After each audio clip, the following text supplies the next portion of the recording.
Hello and welcome back to another episode of the Friday Tech Roundup, where we give you the inside scoop on all the latest and greatest tech news. So without further ado, here's the rundown.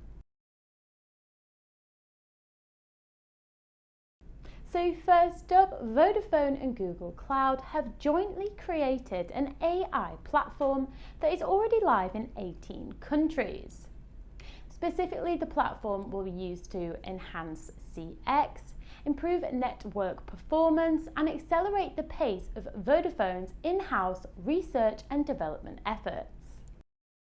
Number 2, Finnish researchers have installed the world's first fully working sand battery that can store green energy for months at a time.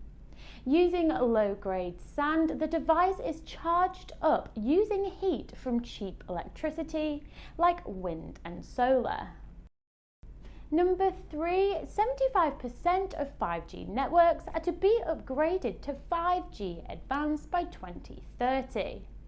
In 5G Advanced, extended reality applications promise monetary opportunities for both consumer markets and enterprises, including gaming and remote working. Number 4, UK Tech News has revealed that a third of businesses are investing in automation due to staffing concerns. The article also highlights that by adopting AI like chatbots and financial reporting, businesses could save thousands of pounds per year.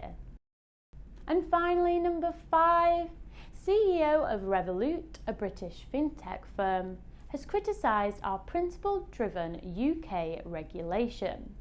The CEO instead thinks that we should be following a rules-based system, and says that we should look to Singapore, whose regulatory system allows businesses to move faster. Before you head off, last week Manchester Digital hosted their member conference, with the theme being technology, innovation and a responsible future. Our consultants Keith and Roger were kindly invited along to talk through their Tech for Pets project, where they're using machine learning to help improve the welfare of pets. A big thank you to Manchester Digital for the invite. It was great to talk through a project close to our hearts. So thank you for joining me on this week's episode of the Friday Tech Roundup. I'll see you next week with even more tech news.